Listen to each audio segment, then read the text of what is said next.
Hello students, today we will do very beautiful lesson सुनहरा मुर्गा, काला बंदर, लाल अमरूद का पेड़. This is a beautiful story.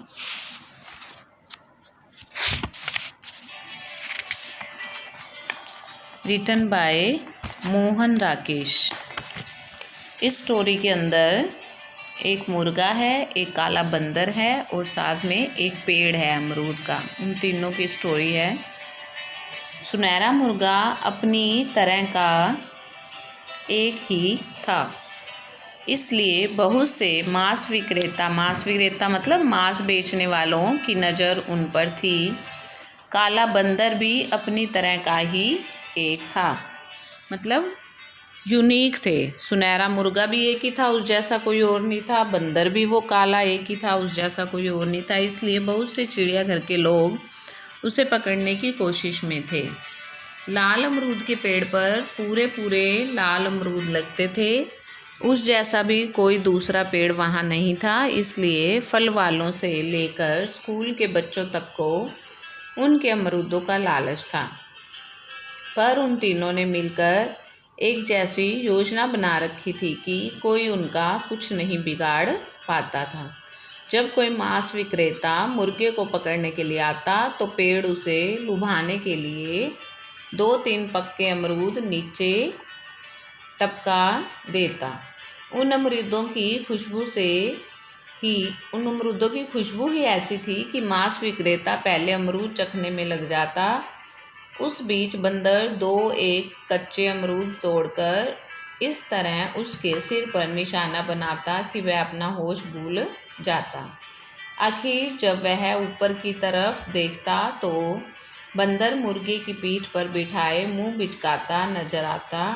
वह हार कर वहाँ से चलने लगता तो उसे पता चलता कि उसका थैला भी गायब है. थैला उसके औजारों समेत पेड़ की सबसे ऊंची शाखा पर लटक रहा होता. साथ ही पेड़ साए साए करता उसकी हालत का मज़ा ले रहा होता. जब चिड़ियाघर के लोग बंदर को घेरने के लिए आते तब पेड़ उसे अपनी पत्तियों और शाखाओं में छिपा लेता. किसी की उस पर नज़र ही न पड़ती. नीचे मुर्गा जोर जोर से पंख फड़फड़ाकर इतनी धूल उड़ाता कि उसके लिए वहाँ खड़े होकर सांस लेना भी मुश्किल हो जाता. आखिर वे वहाँ से हटने लगते तो पेड़ अपने सबसे पिलपिले अमरूद नीचे टपका कर उन्हें फिसला देता. वे किसी तरह गिरते पड़ते वहाँ से लौटते तो उन्हें पता चलता कि उनका बंदर पकड़ने का जाल मुर्गे की चोंच में है और मुर्गा पेड़ की सबसे ऊंची टहनी पर बैठा है. थोड़ी दूर जाने पर उन्हें पीछे से मुर्गे की बांग सुनाई दे जाती. कुकड़ों को लगता जैसे मुर्गा उनका मजाक उड़ा रहा हो. इसी तरह जब फल वालों या स्कूल के बच्चे पेड़ से अमरूद तोड़ने के लिए आते तब पहले उनका सामना बंदर से होता. बंदर इस तरह उनके इर्द गिर्द चक्कर लगाता और उन्हें डराता धमकाता कि उनका पेड़ के नज़दीक जाने का हौसला ही न बढ़ता. अगर उन लोगों के पास अपना कोई खाने पीने का सामान होता तो उसे भी वह चट कर जाता. मौका लगने पर किसी के बाल नोच देता, किसी के कान उमेड़ देता. फिर भी वे लोग पेड़ के नज़दीक पहुंच जाते तो वहाँ उन्हें मुर्गा बेजान तड़पता नज़र आता. मुर्गे की चोंच एक अमरूद में होती. जैसे अमरूद खाकर ही उसकी वह हालत हुई हो. लोग बीमारी के डर से अमरूद तोड़ने से का इरादा ही छोड़ देते. लौटते हुए उन्हें पता चलता कि अमरूदों के लिए जो टोकरी लेकर आए थे वो बंदर के सिर पर है और बंदर मस्खरे की तरह आवाज़ें पैदा करता हुआ पेड़ की सबसे ऊंची डाल पर बैठकर टांगे हिला रहा है. इस तरह वे मज़े में दिन काट रहे थे कि एक दिन खूब घनी घटा घिर आई. पहले मूसलाधार वर्षा हुई, फिर ओले पड़ने लगे. जब उन तीनों ने साथ मिलकर अपना अपना बचाव करने की योजना बनाई थी, एक दिन की बात नहीं सोची थी. इस पेड़ अपनी जगह परेशान था. ओले से उसके सब अमरूद नष्ट हुए जा रहे थे. बंदर का अपनी जगह भीग कर बुरा हाल था. ऊपर से ओलों की मार उनकी जान ले रही थी. मुर्गे की अपनी जगह हालत खस्ता हुई पड़ी थी. वर्षा से भारी होकर उसके पंख भी नहीं खुल रहे थे. ऊपर ओलों की झड़ी पर जैसे गोलियां की तरह लग रही थी। ये दोनों छुटकू किसी काम के नहीं, पेड़ से झल्लाकर सोचा, मैंने आज तक हर मुसीबत में इनकी सहायता की है, आज मुझ पर इतनी बड़ी मुसीबत आई तो उन्हें अपनी अपनी पड़ी है, एक बार मेरा हाल तक नहीं पूछा, मदद करना तो दूर की बात। मैंने क्या साथी चुन लिए, बंदर ने ठंड से कपकपाते हुए कहा। एक पेड़ है जो गड़ा हुआ सुरक्षित खड़ा है, दूसरा पक्षी है जो आकाश में उड़ सकने के कारण अपनी सुरक्षा कर लेगा। आज तक मैंने इनकी रखवाली की, परंतु आज ये मुसीबत में मेरा साथ नहीं दे रहे। बंदर का और पेड़ का तो हमेशा का साथ है। मुर्गे ने त्योड़ी डालते हुए मन में कुड़कुड़ाना शुरू कर दिया, मैं क्यों बेवकूफ़ बनकर इन दोनों में फंसा हूँ। आज तक मैं तो किसी भी मुसीबत में इनको बचाता रहा, पर आज मेरी जान पर बनी तो दोनों ने मेरा पता तक ही नहीं किया। मज़े से बारिश में नहा रहे हैं और मेरी बात तक नहीं पूछ रहे। तीनों इतने नाराज़ थे कि आपस में उन्होंने बात तक नहीं की।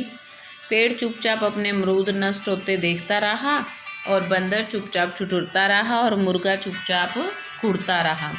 थोड़ी देर में ओले थम गए, बारिश भी रुक गई, पर तीनों में फिर भी कोई बात नहीं हुई। पेड़ को चिढ़ हो रही थी कि इसकी इतनी तेज़ बारिश झेलने के बाद बंदर मुझ पर बोझ बन कर लटका हुआ है। मुर्गा इसके तने से अपने पंख खुजला रहा है। बंदर को गुस्सा आ रहा था, उसे तो ठंड के मारे सन्नीपात हो रहा था, मतलब बेहोश हो रहा था। एक पेड़ है, मैं पहले से ठंड से मरा जा रहा हूँ और ये पेड़ मुझ पर पानी की बूंदें बरसा रहा है। मुर्गा है, अपने पंखों से छिट्टे पानी के मुझ पर डाल रहा है।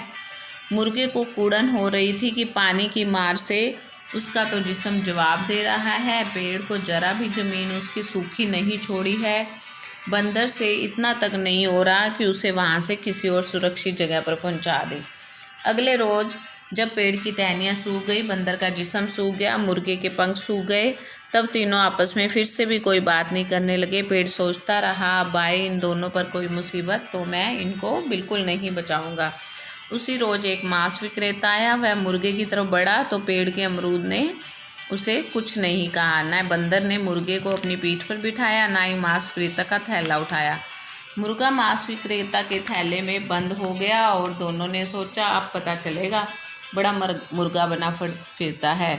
मांस विक्रेता मुर्गे को लेकर चला गया। अगले रोज़ चिड़ियाघर से लोग आए, उन्होंने बंदर को पकड़ने के लिए जाल बिछाया।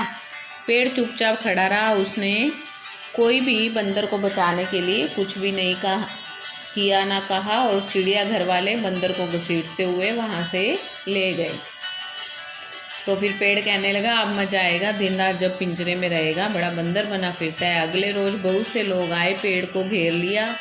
पेड़ ने सहम कर देखा, उसके पत्थरों से कोई जवाब नहीं दिया, उसे डांटा और फिर उसके पेड़ से अमरूद काट कर और पेड़ की टहनियाँ काट कर खाली ठूठ पेड़ का छोड़कर चले गए। फिर एक गिलहरी आई, मुर्गे, बंदर और पेड़ की अवस्था को देखकर कहने लगी, हो गए ना आपस में लड़कर ख़त्म, बड़े दोस्त बने फिरते हैं।